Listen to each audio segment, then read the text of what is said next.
one of the realest niggas in this shit, man. I got the motherfucking streets, nigga. I came in the game with everything I motherfucking wanted, nigga. This shit about respect to me. Love to see when I walk up in the club, a nigga run up on me, tell me I'm the realest nigga living, nigga. You know what I'm saying? I'm the realest nigga in it. You already know. Good afternoon, YouTube. Welcome to another episode of the Chris Law Network. I am your host, Chris Law. Today I want to talk about how lesbian studs are taking off good women. All right.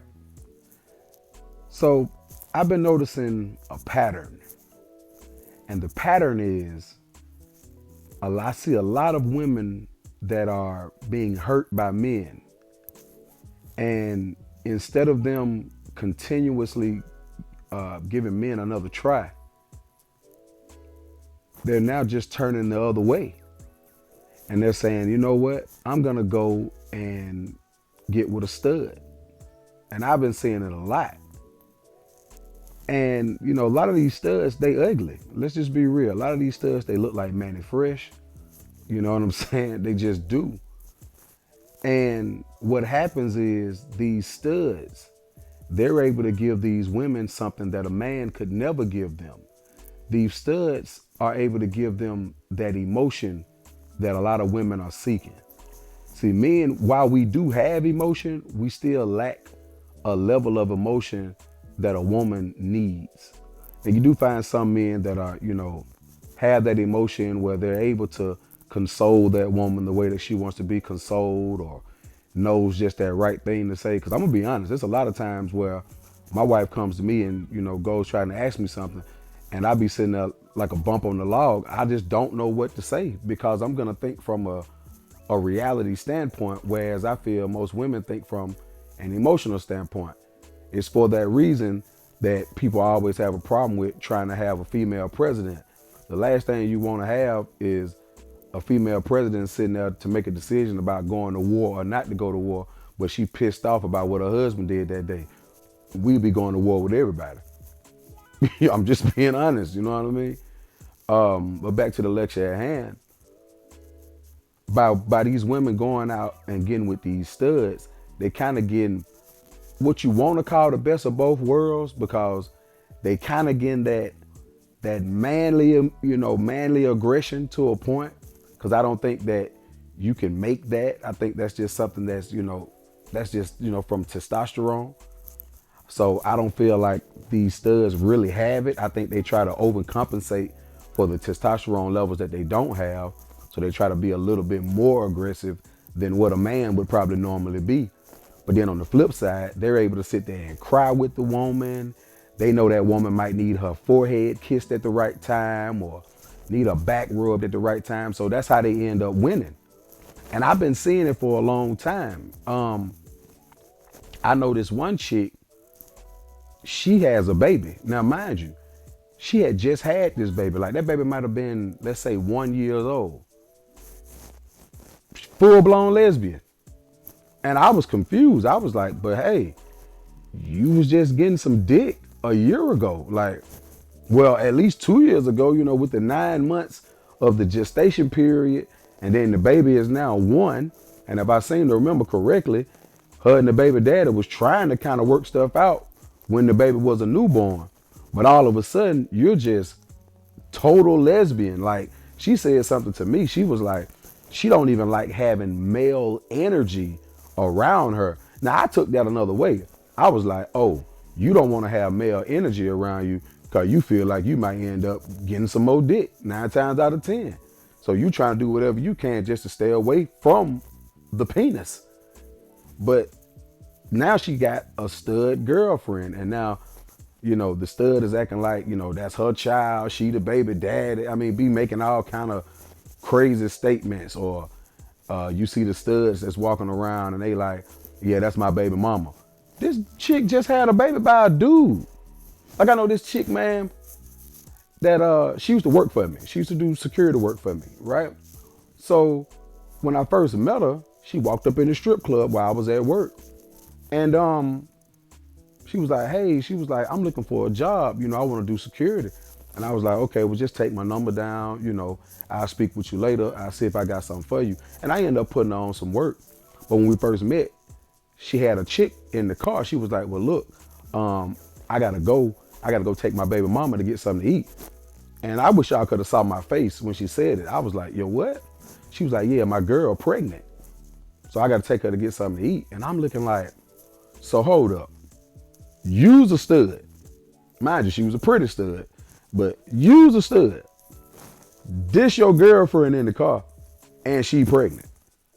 And I didn't want to offend her and start going into my inquisitive, standpoint and ask too many questions.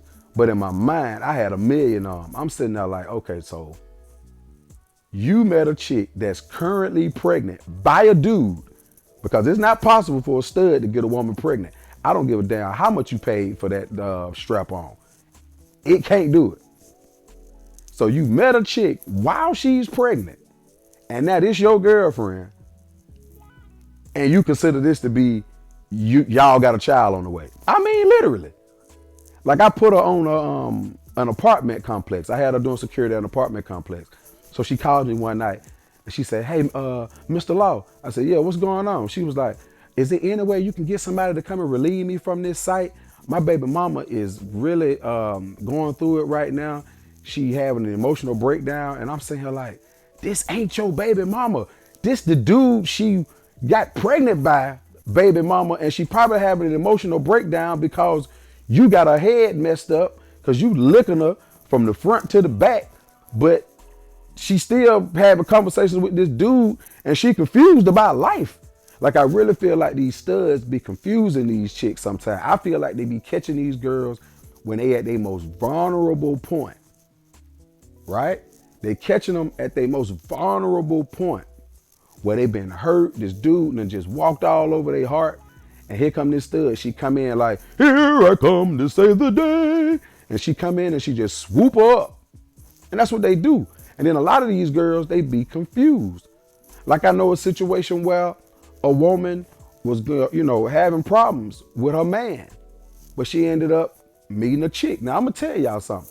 I feel like a lot of these studs, and also just what they call the films, I feel like they literally sit back and they wait for a woman to be going through their most vulnerable moment, and they use the way of manipulation. Because what a woman will do, right, especially a film, see, with a stud, it's just like a man. A woman already knows, okay, this stud is trying to get between my legs, right? But with a film will come across like she's just a regular girl, and she may start complimenting this woman on her hair, her nails, and, oh my God, you're so pretty, but never really letting it be known that I'm complimenting you because I want to get between your legs as well. And what they do is they build a friendship with this woman. And when you build a friendship with a person, what comes with friendship? Trust. And then once that trust factor gets in, then that barrier breaks down, and then these women are able to infiltrate, and they end up getting these women, into a position that some women, have never been, sexually touched by a woman. But when they're going through something and they get manipulated, next thing you know, now they sitting here in a ball of confusion because it's like, okay, wait a minute. Do I like girls now? Do I like guys? And I really feel like that's very manipulative. I don't respect it because I feel like, with the women, hey, I would rather you go ahead, just let the woman know up front what's going on. And at least she knows, and now she got to make a decision versus later on down the line, now you and this woman, y'all beefing because, yeah, this woman enjoyed what y'all might have had at that moment, but now she ready to go back to a dude. Like, I remember when I was younger, I used to live next door to a stud and her girlfriend. Man, they used to fight all the time. That's too much emotion in, under one roof. I mean, literally, they would fight all the time. And I don't mean just, rah, rah, rah, arguing back and forth. One time, all of a sudden, you'll hear boom, boom, boom, boom, boom, boom, boom, like they bumping up against the wall in there. And then I would go outside and might be chilling, because I was living in an apartment complex. I might go outside in the front and be chilling. Here come the stud walking out, smoking a cigarette, drinking a beer. Talking about, hey, what's up, bro? And I'd be like, yo, what's up, cuz? Man, these hoes, man. And I'm saying, looking at her like, yeah, I heard it. I heard the whole thing. You know what I'm saying? But Y'all got to be careful out here. And this is a PSA announcement for the men, but also for the women. I'm telling y'all, the studs are taking all the good women. Y'all have no idea how many times I'm at the club working and here come a stud with the baddest chick you ever seen. And I ain't gonna hate on it, but I be sitting there looking like, damn, look at what she got. Men, I guess y'all be acting up, or us, we be acting up. I remember I got a funny story for y'all. I remember one time I was in the mall, South DeKalb Mall, Counter Road, Decatur. So I'm in the mall, and you know how you go to the food court, and they be having the little Chinese place like a Mandarin Express or something like that. And a lot of times when you walk up, first thing they say is, you want sample? You want to try it? That's the first thing they say. And they got the little toothpicks and they trying to, try the Kung Pao chicken or try the goddamn pepper steak or whatever they got. The Mandarin chicken or the sesame chicken or something. The orange chicken. I like that orange chicken, by the way. So I walked up and there was a fine little chick standing there. I mean, this chick was bad now. I mean, she had it all. She had the pretty feet. I had to check out them feet. She had the pretty feet, fat ass, the titties. She had it all. And she was pretty. Nice skin. I remember this chick. Like, I can really envision her in my mind right now. So I'm standing up. But again, I want y'all to make sure that y'all understand me correctly. I walked up trying to get a sample of chicken, but me as a man, of course, I'm going to acknowledge the fact that there's a fine woman standing right here. So she's standing there and she's eating a piece of, like a sample. So when I walk up, the guy tried to give me the same sample that I assumed she just ate. So I was like, did you just have this? She was like, yeah. I said, was it good? She was like, yeah, it was all right. I tried it. It was okay. So then he offered both of us another piece of chicken or another, meat or whatever.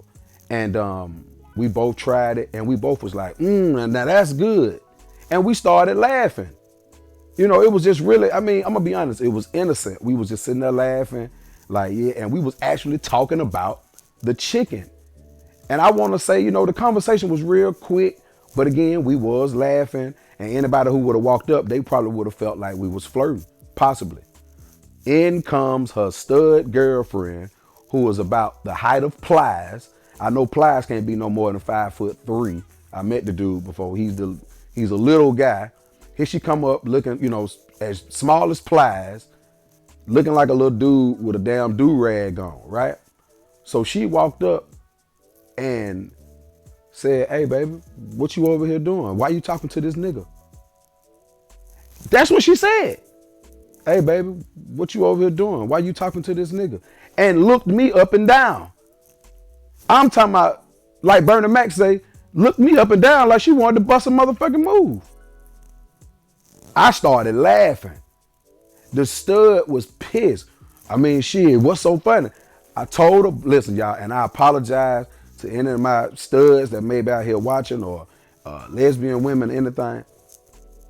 I said, look, don't let this lesbian shit get your ass whooped in this mall. And I think the way I said it, the way I would probably have my face was looking, because sometimes I have a real serious frown on my face. I think that stud realized that in that moment, in that particular moment, I think she realized that just how much of a woman she still was. And she said, come on, baby, let's go. And when they walked away, her girlfriend looked back at me, winked her eye, and gave me a thumbs up. Now, I don't know what that wink was for. I don't know what that thumbs up was about. But I took it as, thank you. I appreciate you not whooping my girlfriend's ass. That's what I took it as. You know what I mean?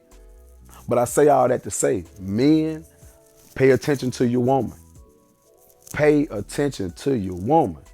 Because these studs or even a film, they will come, they will catch your woman at the right opportunity, right when you just messed up or ain't doing what you're supposed to do, and they'll swoop her up and they'll take her away from you. And even if they don't take her away from you, by the time you get her back, she gonna be in such a confused state. Now you gotta sit here and try to reprogram her, or rather deprogram her, to let her know, like, hey, come back. You know what I'm saying? I appreciate y'all coming back to watch another episode on the Chris Law Network. We doing pretty good, y'all. We trying to put out material. As I think it, I give it to y'all. Some people may like it, some people don't. It's all about me putting out the content. It's all about me letting y'all know what I'm thinking about in that moment. I always tell people, like, when they ask me, like, well, how do you come up with your topics? I don't come up with the topics. I literally be walking around the crib or when I'm riding to the store, whatever. And if it come to me, it's like, okay, wait a minute. That's something I, got some strong thoughts about. And then I come and I give it to y'all. And like I say, some people may like it, some people don't. But anyway, I appreciate y'all listening. Y'all have a good day.